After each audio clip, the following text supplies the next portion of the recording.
Okay, and we should be recording. Yes.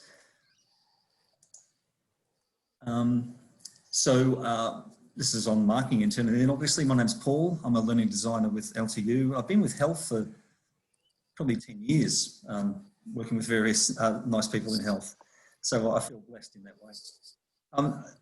It sounds like there's some experience amongst the crowd here. So please be patient if it's old hat, but feel free to chime in anytime with questions. Joan is with us. She's got a vested interest in this. I'll be looking at 728. I think that's your unit, Joan, just very quickly from the outside. But I'll ask Joan if she's got any specific instructions to chime in at any time. And as you've all done, you've all muted. So if you can stay muted, that's good until you want to talk. And then when you finish talking, mute again. Beautiful. Okay, so we'll forge ahead. So the plot today is to have a quick tour. It might be a very quick tour since we've all got some experience. We'll look at what a Turnitin portal looks like. We'll look at grade centre and where the marks end up, and at the Turnitin inbox to see where all the student submissions are sitting. Then we'll access a submitted assignment in Turnitin mainly. We'll look at the in-context marking tool. That's where you click on the page and actually type or select comments to put in, and we'll have a bit of a practice with it. Then we'll look at the rubric and have a bit of a practice with that. And we'll look at the similarity reports, the red highlighting that comes up over the papers, and have a look at a play with that as well. And then we'll tackle any questions. So bear with me here. I'll just get into our site. Okay, so this is an SN 728. So this is how your unit will look, or something like this in any case. At the moment, we're in the assessment area, which is where the assessments should be sitting. And we'll head down and look at this icon here, indicates Turnitin, as you're probably aware. And to get there, either as a student or as a marker, you click on the View Complete. So if you click on that, it's already loaded here. We will see a long list here. The reason I bring this up is that the test site I'll be playing with shortly will only have one test submission from me, whereas you'll be seeing a long page like this. And in fact, there's pages and pages of submissions here. While we're here, we will have a quick look at someone's submission in this site, but we won't mark it, obviously. Just one thing to note is that support for Internet Explorer is ceasing at the end of the month. So it says you'll still be able to use Internet Explorer, but there'll be no ongoing support for it. It shouldn't matter because the recommended browsers for QET for using Blackboard are Chrome and Firefox. Internet Explorer isn't recommended for anything these days. So here we've got the student that has submitted, the title, and that should all be fairly similar. The similarity report. So Turnitin has picked up some matching between text in the submission and other texts around the place. This is what we'll click in a second to grade someone's marks. This will download their actual Word document or whatever it is that's been submitted. There's paper number there and the date. If you've allowed late submission and they have submitted late, this will appear in red. This text here will appear in red. So you've got some idea as to whether you should penalise them for submitting late. But let's pick one of these. So when you're ready to mark, you would select this grading icon. That will start to open, and I'll just maximise this. Can I just check everyone can see this, this paper? Okay, good. Okay, and so this paper is a few pages long. And we can, well, initially we'll look at some of the matching, the similarity report here. So it's only 2%, so it doesn't think there's much that's been matching along the way here, and probably it'll be on the front page. So as you click on this, you get some idea of what it has picked up matching with. We'll delve into this more later on. You can filter the matching. Not there's much here to filter. Oh, sorry, the next one's filter. This one tells us where specifically they've come from and some other odds and sods. you can download the paper after you've got marks and things on it, so you can see what marks you've assigned, what comments you've added to it, and so on. And this handy little eye here is for information. It tells you interesting things like the word count, for example, if that's of interest to you. So that's the similarity report side of things. On the marking side of things, these are the quick marks. These are great for dragging across and plonking into position onto the paper to save you typing all the time. Another option we'll see shortly is to select text and then add these quick marks. We'll delve into that and play with that shortly. And the other thing of note here is the rubric. This is where you assign marks. Actually, I tinkered with this before, so I will remove this now. You will be dragging these things to assign scores and so on. This score here will change as you tinker with this. And if you, just for future reference, you should never be clicking the cog icon. That's for the unit coordinator only. Do not go into the cog icon. You get all sorts of dramas if you push something wrong in there. But you probably will want this four-headed arrow, because that will maximize this sort of look into the actual rubric. I'll just maximize this. So it's as simple as once you've looked through the assignment and got an idea of what it's all about, you can click on these different boxes here as to how the students performed, and down at the bottom left, Turnitin will calculate a score for you. Now, I won't apply this on the right-hand side here to the grade, because that'll put it into Grade Centre. We don't want to do that. I'm just demonstrating here. If you're ready for this to be put into Grade Centre, then you would apply to the grade. And we'll go through that. Well, I'll emphasise that as time goes by. But I'll just drag these back for now. So this paper is left nice and clean. I'm just going to interrupt here. One of the markers yesterday did apply a wrong grade and sent me a quick email. It is a 2-minute fix, less than that. So don't be worried if you do hit that incorrectly. I can fix it, easy. Beautiful, thank you. All right, so we'll close this and we'll get out of this site so we don't butcher anything. I'm guessing this might be the one that you're talking about, Joan. Okay, so we will forge ahead. We've looked at, we've looked at the portal there. I don't know if you're familiar with Grade Centre or not, but this grey area down here on the left-hand side is the control panel that the unit coordinator gets access to, and you might, depending on what role you've been assigned. But in Grade Centre, I'll just go to the full Grade Centre here. It will load up. All the students will be down the left-hand side, and all these pieces of assessment will be across the top here. The one we're just looking at was the annotated bibliography. This icon indicates it's awaiting, ready to be marked, needs grading.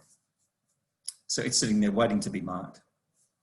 And you can access that assignment either by going into the attempt here, or as we just did through the Turnitin portal. So we won't dwell on that, but that's where things will end up. So when you push that apply the score, it will end up in Grade Centre here. Any questions so far? No, nothing so far.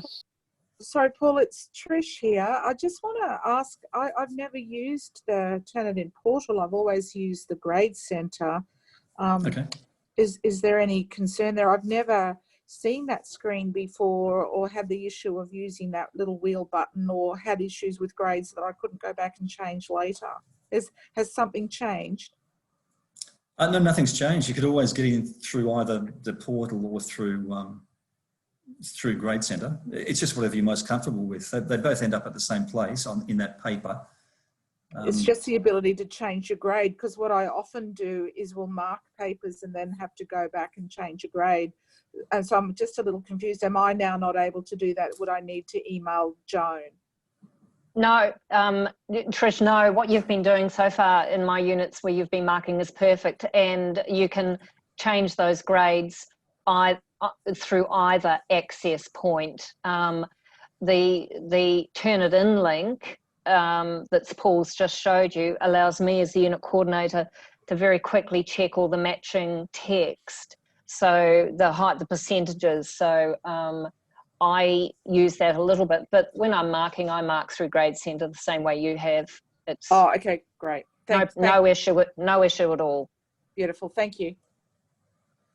Okay, great, thank you. We'll now forge ahead. This is just a dummy unit that that I've set up for this. Well, it's a training unit, and part of which is we're going to play with Turnitin now. So we could get in through the Grade Centre, but this is a site that all the learning designers use. There's a million columns in there, so we won't do that. We'll access it through this way. And this is not going to be busy at all. All there is a sample assignment I've submitted there.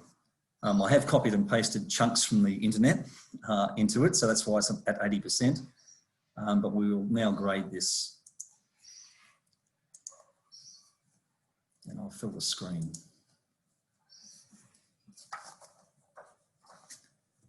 I might just shrink this a little bit so I can see a bit more of it.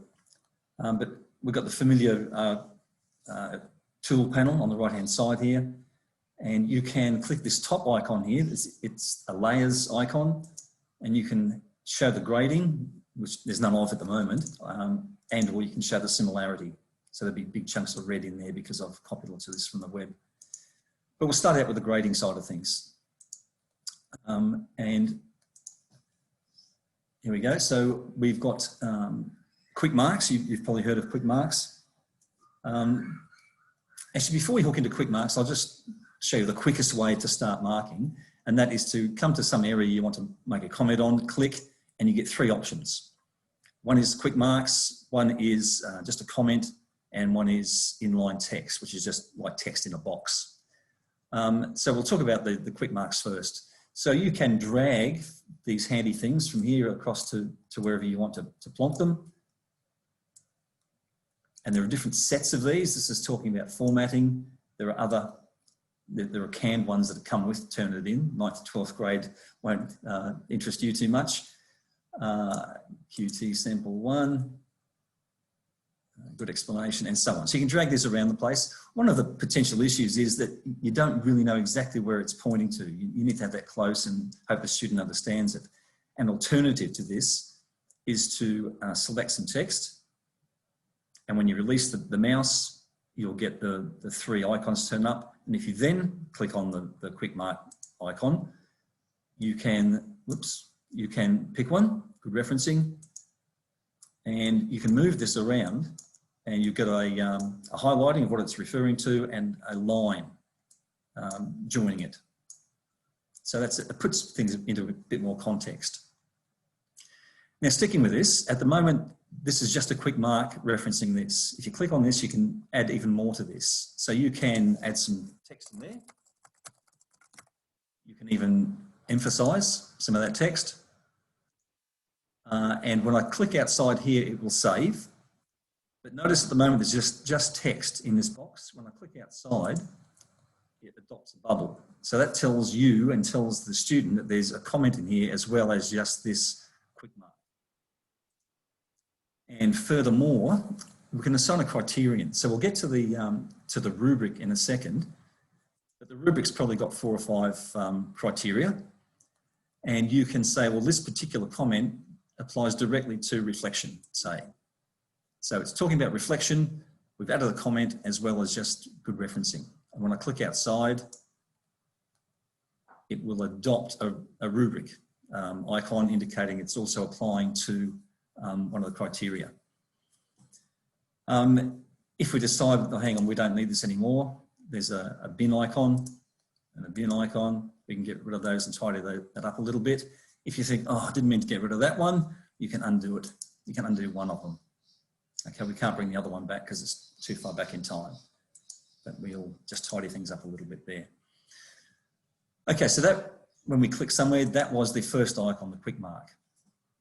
Now, a slightly different version of that is the comment, where we can have a bubble, type a comment,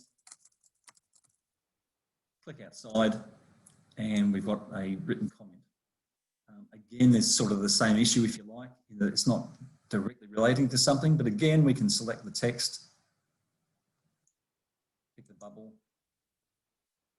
type something, click outside, and the bubble will have a line pointing to it. So they're fairly similar. And the third option in the toolkit is the text, the inline text, and you can just type away. It's big, it's blue, it's italicized. When you click outside, you can move it to where you want, but you can't put lines or anything to it. It's more of a general comment that you might plonk at the top of a page or the bottom of a page or something like that. And again, you can, as you hover over it, you can delete that. Can I just interrupt? You can, sometimes having a Word document open with some fairly standard comments that you think you're going to be making, you can copy the comment, open the text box and paste into it. So you can save your commonly made comments in that way. Brilliant, brilliant. One final feature with that, with this text tool, is if you think that this sentence here is rubbish, you can suggest to strike it out.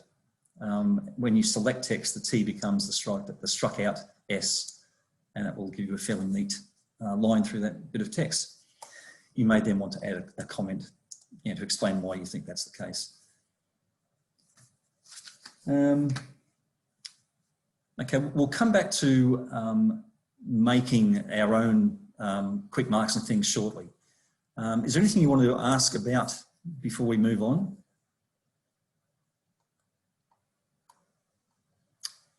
Okay, what I'll do is I'll just paste into our, let me just stop sharing for a second. Or do I need to? I'm just trying to find the chat box. There's a link in there.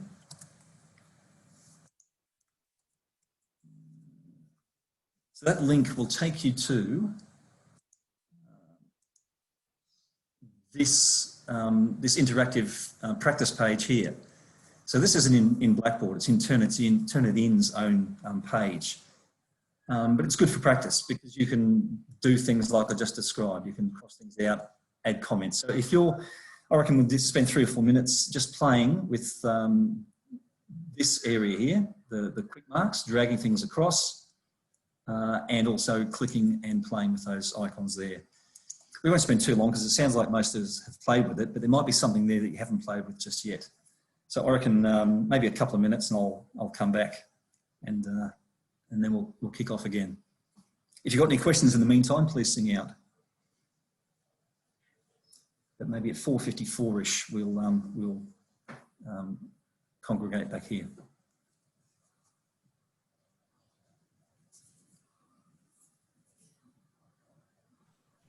Paul, can people access this link without having QUT access? So for the likes of Peter and a couple of my other markers who haven't yet got QUT access? I believe so. I believe so. I think it's just a general a practice link. If okay. they can't get in, then let me know. Okay. Paul, it's Peter. If Yep. I can get in, I'm not currently getting in, which is highly likely it's my problem, not yours. So if I put my cursor over that top little box on the right-hand side, should I be able to move that? I can't see your screen, but... You need to click on the link in the chat. Yeah, sorry. Yeah, there's a chat. You might need to click on an icon to bring up the chat. Down the bottom where it's got chat, click on that and it should come up with the link. Oh, sorry. Thank you, whoever that was. IT support. Thank you.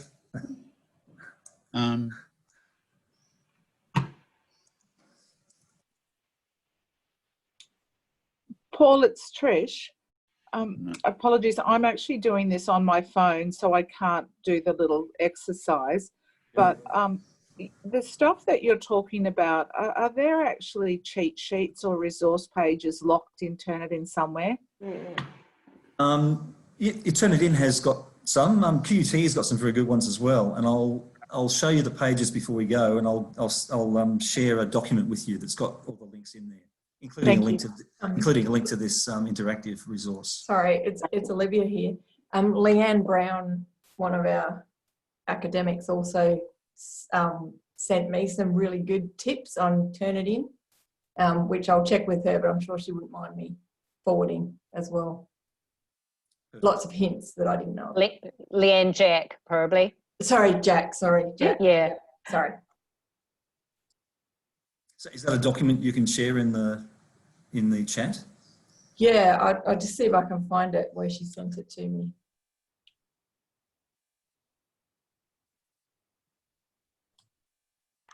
Keep going. I might have. I think I've got that one, Olivia, as well.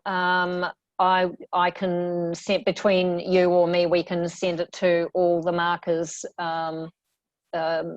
just to help. Yeah.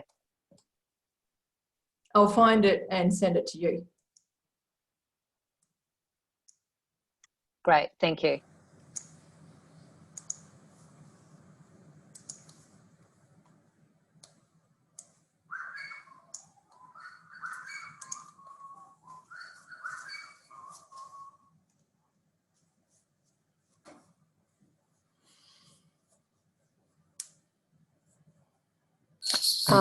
Hi, Joan. It's Melanie.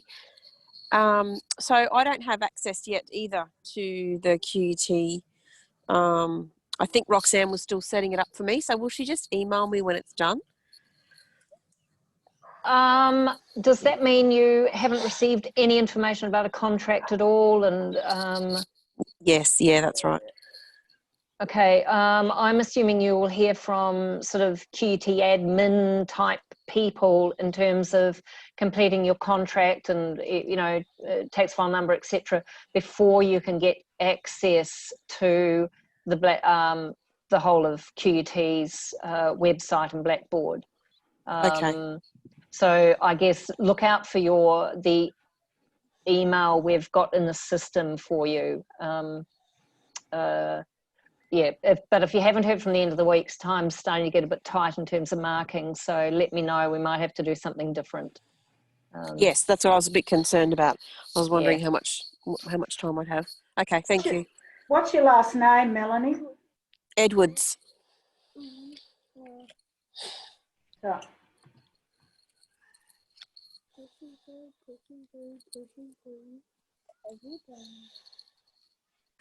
Okay, we might call it quits there, folks. You've probably done some clicking and dragging and colour highlighting and so on. That resource is always there, so you can play with that any time. So if you just look back at my screen, we'll move down one box to the feedback summary. So whereas what we've been tinkering with is very specific to words or passages, this is more of an overview. So what is most commonly used is this text area, where you can type, I think it's 3,000 characters or 5,000 characters or something, of general feedback to the student. You can also record up to 3 minutes with this voice comment here. So if I was to push record here, you can see that it's recording my voice. The record changes to a pause button, and I'm 10 seconds into the 3 minute limit.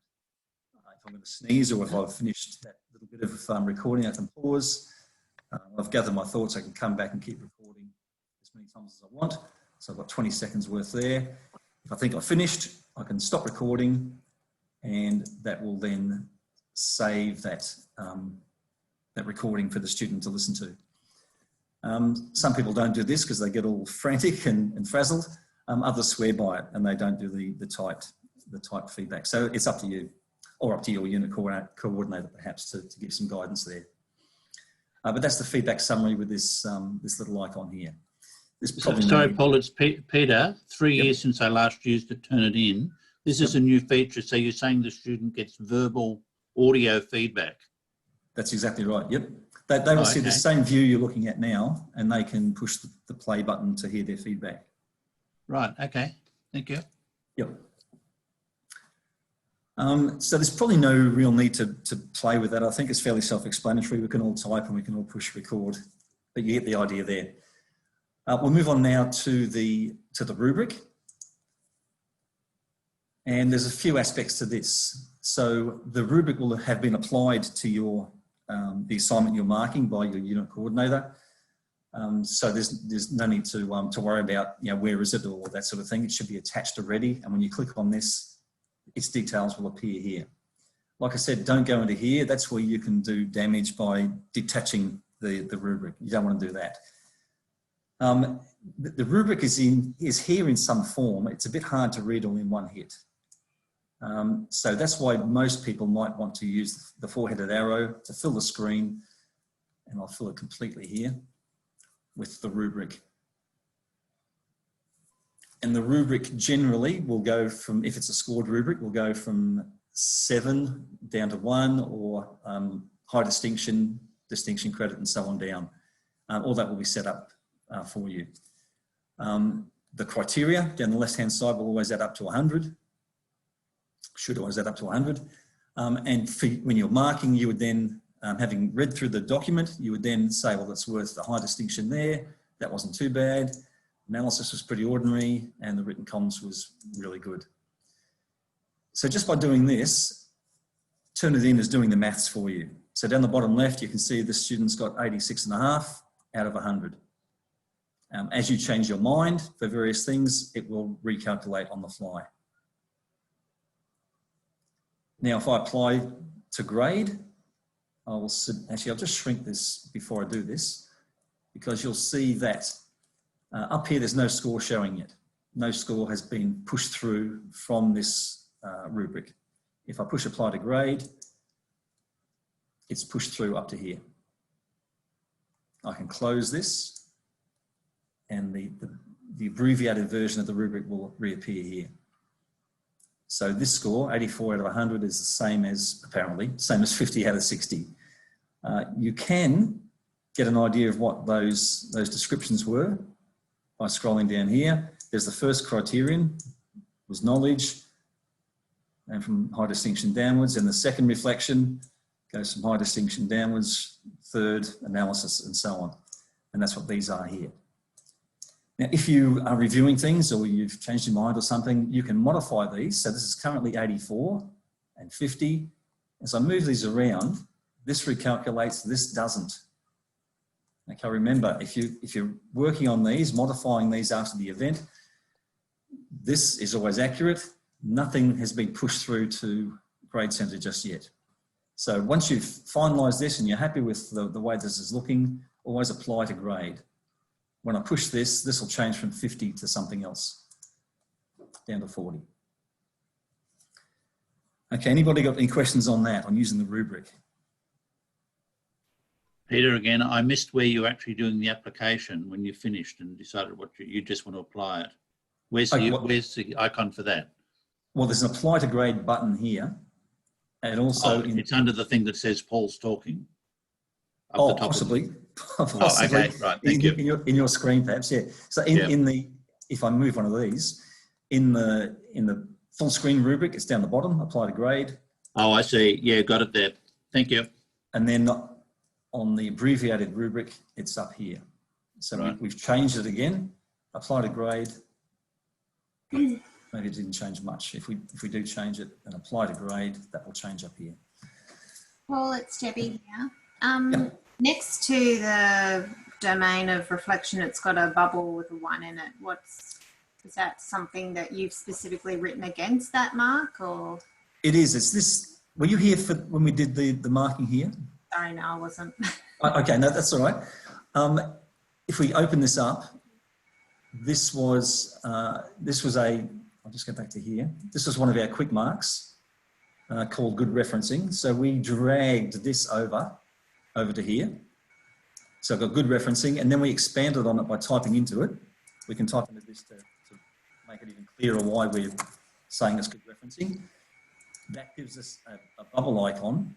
And then on top of that, we said, well, that applies directly to reflection. Let's change it to analysis. That applies directly to analysis. That then puts that icon inside the bubble. So there are sort of three things happening here. Your quick mark, your comment, and the criterion that's. So if you go back to the rubrics now, the comment will be against analysis then? Yes. Oops. push the right button, Paul. Yep. Yeah, so it's here now. Clicking on that doesn't take you to where it's showing, unfortunately, but like if you're down here, it would be handy to know just where that is, but it doesn't take you there. Okay, so let's move along. We'll click onto we'll move into the similarity report area here. Now, this thing is brand new, and it was new to me and the techo that I asked about it. One of our techos here, he used to be the techo for Turnitin. He didn't have a clue what it was either. So we looked it up. It's looking, apparently some clever people will add hidden text or replace characters to get around the similarity detection. So with hidden text, apparently it's things like invisible or hidden inverted quotation marks.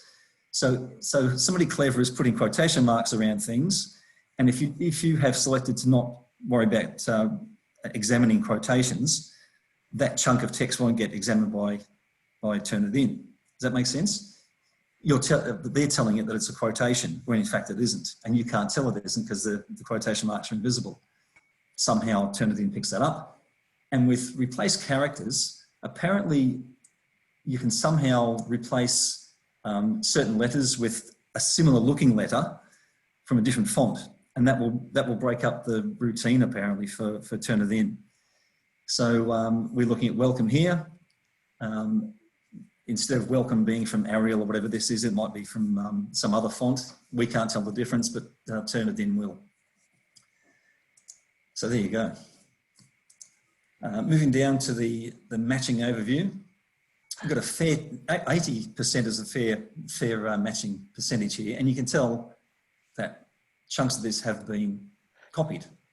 And I know that's a fact because I copied it.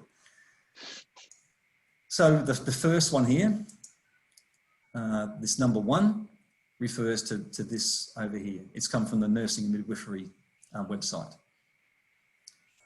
And number 2, which is the next biggest chunk, is coming from this Adobe website here.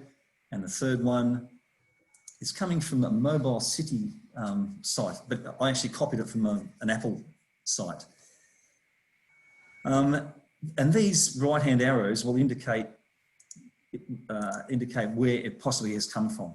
So actually that wasn't the one I was after, it was after the Adobe one. No, it wasn't, it was this one. Okay, so that little blurb there has come from all these websites. So obviously various phone websites have copied the same text from the Apple page.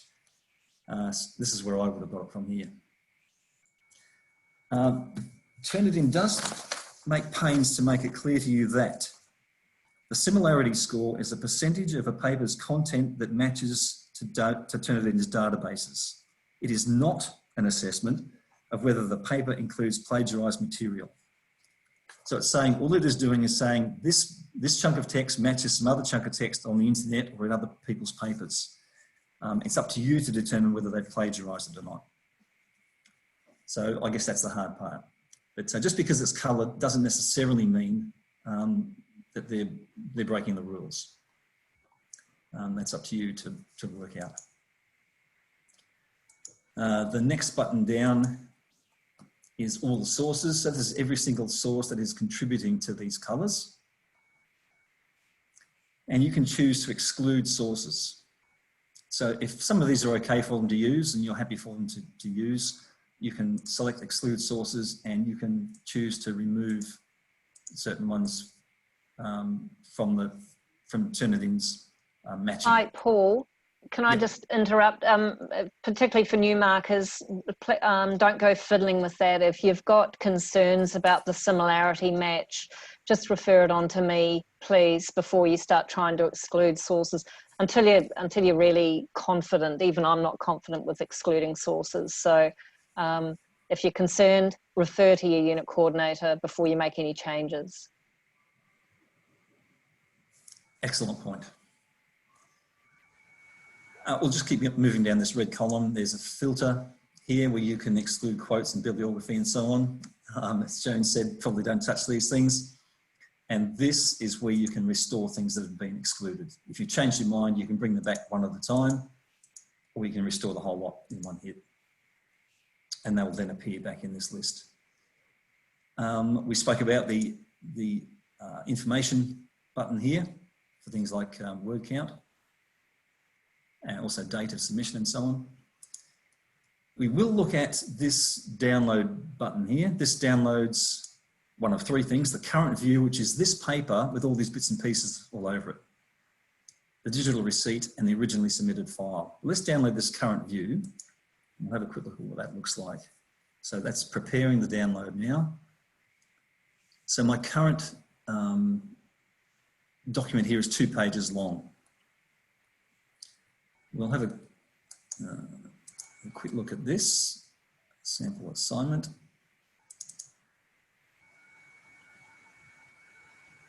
And I'll just reduce that page a little bit. So it's now given us 8 pages. I don't know if you can see that up here. It's 8 pages of information. So that's the name of the assignment. That's the info, character count, word count. And it shows us the different layers. So it's got the similarity layers, which is all the long chunks of highlighting, as well as our comments that have been happening around the place. Then it moves on to the originality report and what the main sources are of the potential plagiarism. It's got what we gave as a final score. It tells us that on page 1, we've got 3 quick marks. 1, I'm not sure what that's talking about. Oh, that must be one of the comments I dragged across. Citation needed, lowercase, and reflection here. And how we scored it. So there's the first criterion there. We gave it a distinction. The second criterion is a high distinction, and so on down till we get to the end of the document. So I'm not sure if you'd ever need that or not, but it's there, and it's a record of that entire document. You may want to indicate to your students they can download it for them to keep and refer to learn from. Sorry, Paul, what was that view called that you just had? Yeah, it's the download button, and it was the current view. Oh, okay. Can I interrupt while you've got that there, Paul? Yep. Everyone, you can see the originally submitted file. I use that one all the time. It downloads hopefully a Word document, and it just makes checking references so much quicker because you can just Alt-Tab between your Word document where you've got your reference list open and your document. So I download the originally submitted file for everything I mark, and then just delete it, keep it in read-only format. So that's my tip. Okay, beautiful. Do you think you want to play with this in that same site? If you're happy to play for a minute or 2 minutes, maybe 1 minute would do, just to get used to those buttons on the site you had up before. On this one. Except in the Goliath of the Sea, the download and the information doesn't work. Correct. There's a few things, and the rubric doesn't work either. It's just for training. What do they call it? They call it a tutorial. So yeah, certain things are not engaged, but you should be able to use the scores, the 49 and all sources and the filter just for a few seconds.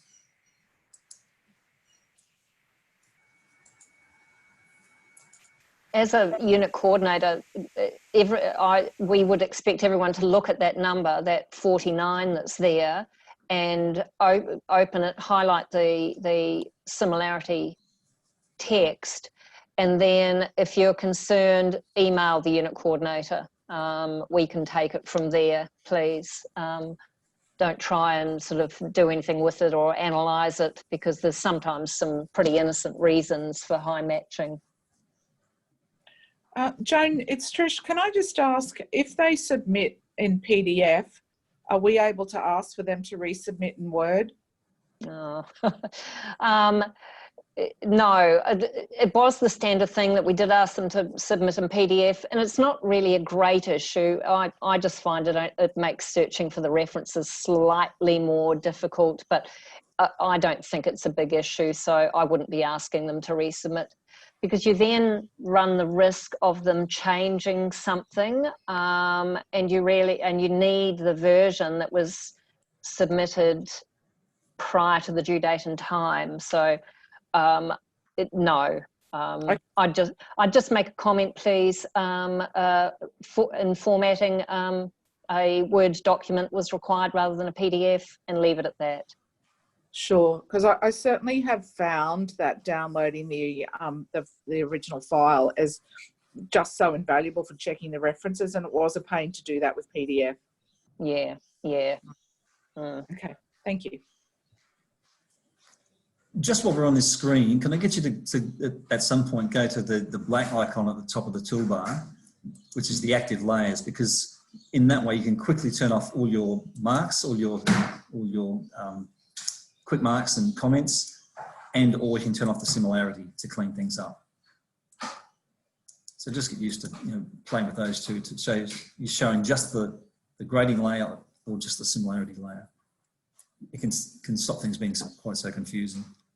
Well, there was the section there on the quick marks. Is there you might have already talked about it and I've missed it. Is there a section where you can type your own comment? Yes, there is. And I was going to delve into that quickly now. Oh, okay, thank you. As in make your own quick mark or just make a comment against a quick mark? Make your own comment, but that's not related to any of these quick marks, I guess. Okay, just bear with me. I'll bring up this screen again. So we'll just review this quickly. So this, I'll turn off the similarity layer. Is that Debbie asking that question? Yes. Hi, Debbie. I know you're not marking for me, but I'm happy to share my quick marks file with you if you sort of haven't just started developing your own, because it's a fairly general one. So I can email that to you if you like. Thank you. So just quickly, just to reinforce that, in this view, this quick marks view here, you can drag these across, but like I mentioned at the start, you don't get this link. That needs to be very clearly obvious where it's sitting. I can't even move that now. So you would probably select something and drag this across. No, sorry, I lost the highlighting there. Highlight. Oh, sorry, you've got to pick it from here. Highlight and grab your quick mark from here, and then it's joined with a line. Something's happened to this. I can't. And I've just seen the little speech bubble there as well. So yeah, and I can't click into it. That's still working.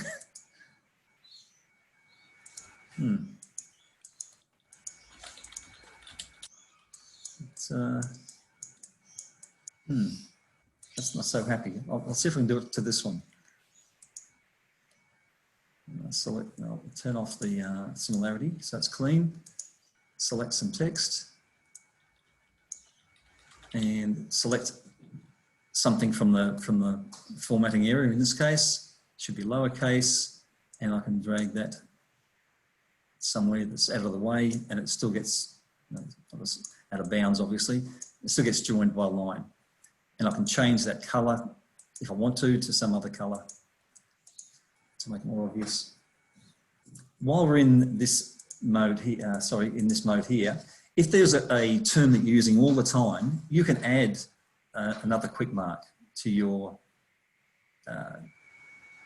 section here. Let me just.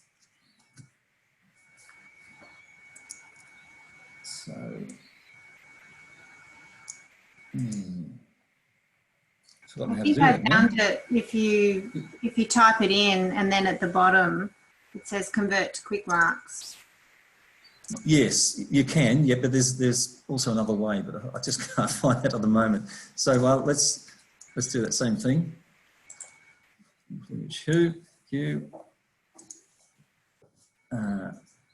actually, I'll make that a comment. So let's say this comment is something you're always using, and you want to make it a quick mark, convert to quick mark. You can call it something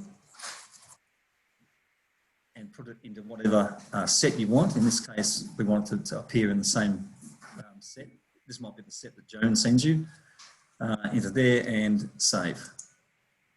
And now that has appeared here. And now it's available all the time. That won't spread to other people's sets. Even if it's called the same thing, that won't spread to other people's sets. It might just help you because you're using the same term over and over again. You'll find it. Are there any questions on any of that so far? I'm just proposing to show you some of the resources available. So if there's anything you want to talk about on actually, the hands-on stuff here, please sing out. All right. Paul, yeah. Have you got time, or maybe it's out of scope for today's session, but how you actually filter the marking list? So filter the what, sorry? The marking list. So I don't know how it's set up for this course, but some others, all I've been able to do in the past is scroll through and pick out individual students' names that I have to mark. Okay. And I've found a way to kind of filter it by initials in descending order. Is that the only way I could do it? Well, can I ask Joan how you're assigning people to mark things? Are they by tutorial or by? Yeah, no, there's no tutorials. I've sent out a huge spreadsheet with markers' names beside alphabetized students. However, they're separated within the whole grade centre. And I looked at setting up marking lists, I'm sorry, in grade centre, but it got too much on Sunday. It was completely beyond me. Paul, that'll be something I could chat to you about at another date. So look, I'm sorry to my markers. You're going to have to scroll through and find the next name on your list and constantly keep your Excel spreadsheet open. I'm sorry. Sunday was just getting a bit much. No, that's okay. And what I've done previously is I was able to, I played around with the filters and was able to filter, I think it was in descending order, and at least put the markers initials so I could kind of get mine that way. Is that an okay thing to do? As long as you don't make any permanent changes to grade centre, yeah, if it works for you. But I'll try and get marking lists, but I've got to learn how to do it. I can't do it. Cool. Because they're not enrolled in any particular way. So when you say marking list, Joe, are you referring to what I call smart views that would appear down here? Within grade centre, yeah. In these big units, often the unit coordinator manages to get underneath tests, they've just got all the markers' names, and they can click on you can click on your name and your class, your marking list comes up. I've got no idea how to do it. Yeah, there might be some quick way. I'd have to talk to a techo, but at some point you're going to have to say, well, these students are against this marker, and then we can make a group out of that. So when they click on their name down here, they just see their 30 students or whatever. Yeah, but at the moment it's only an Excel spreadsheet, and short of doing it student by student for all 454, I wasn't going to do it. No, and I get that. I think I right-clicked on one of the columns there, and it might have been I can't remember now, but it might have been the column that actually had the assignment title on it. And I think if you right-click, it brought up some list and says sort by. I just did that. I don't think it broke anything. No one complained.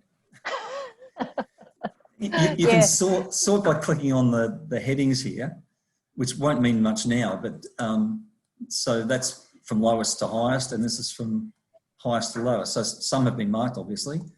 Oh, wow, great. and so on down.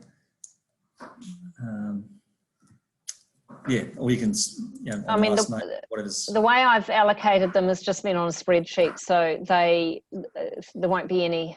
Yeah, I'm sorry, I haven't done it. It's all good, Jane. No worries. So I'm not sure this is any quicker, but if they're in here, okay, no, I thought there might have been a go to the next student, go to the next student. There isn't. Bear with me again. In this view, there's only me here, but this would say 1 of 400, and you can go from this one to the next student, to the next student, to the next student. Paul, that order there, it would say 1 of 450. Yeah. It is ordered by the similarity match. It's not an alphabetical order, so that using those two arrows on the top right of the screen is pointless in terms of trying to find your next one to mark. Is that, just bear with me here.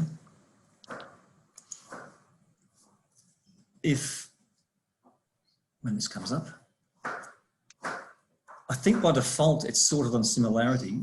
Yes. Even if you sort by author, it still comes up by similarity. So I don't want to sort, I've been a bit reluctant to do any changes there because I'm just anxious about wrecking the system, so I don't make changes there, and I'd prefer if other people didn't. Okay, all right. We can sort it you can sort it by any of these columns for what that's worth, but it'll only be your view that gets changed. Oh, okay. Okay. Yeah. Out of curiosity, if we look at the first one here, it might. We're hoping it'll go Adamovich, Adamson.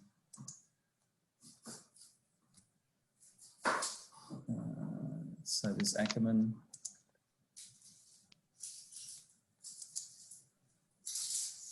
Adamovich. Okay, so it must be whatever order that page is in before you come into it, because that's going in this order, which is nothing to do with the similarity. So it must be whatever order your page is in when you first get into it. Anyway, so very quickly, I know we're sort of out of time here. The document I'll give you will have links to a few QT pages. This is Turnitin in general, so most of this won't be relevant to you unless you're a unit coordinator. What we'll be looking at is marking assignments in, and also using Turnitin on your iPad if that's of interest to you, and using similarity. So these 3 pages expand into this sort of thing. A couple of them, marking and using similarity reports, have got good videos. So that one's about 6 minutes, the marking, and this one's about 3 minutes, I think, using similarity. And there's lots of information down here, and things expand. So there's plenty of information there. Just let me share this with you while I think of it.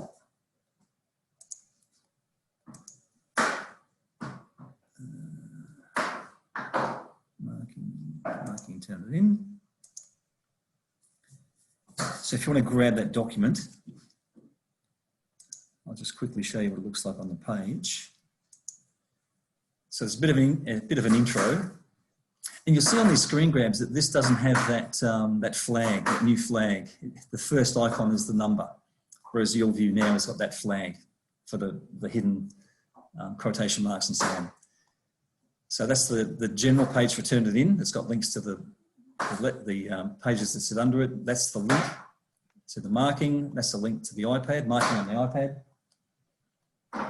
And that's a link to the similarity reports. And finally, there's the link to that interactive practice page. So, are there any questions? Anything I need to go back over? Anything that's missing? Joan, did you have anything to add?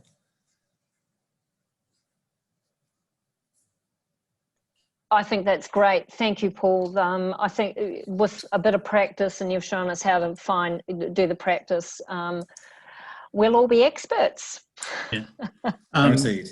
Thank you, Paul. It's Peter. Can I just ask Joan a couple of things that have got nothing to do with Turnitin as such, but as a newcomer to QUT? Cover page. I noticed the first assignment that Paul opened, there was no cover page. So that's the sort of thing you would expect us to comment on? Yes, but just look, it's not a big deal. I would put that formatting, cover page required with your details, etc.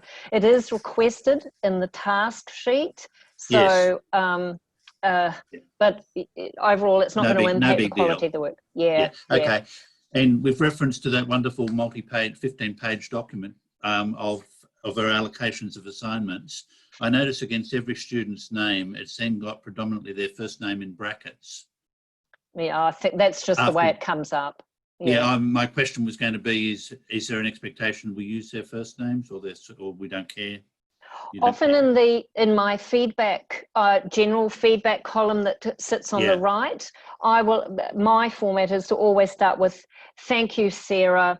Your submission has blah blah blah," and that way. But their name is always on the top of their Turnitin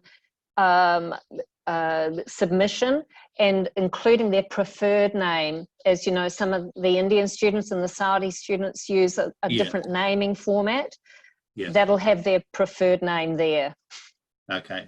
Okay. Thank you. You're okay? Peter, I do need to email you about a student you're going to be marking, though. Okay. Amy, I just want to know, how do I put my name and email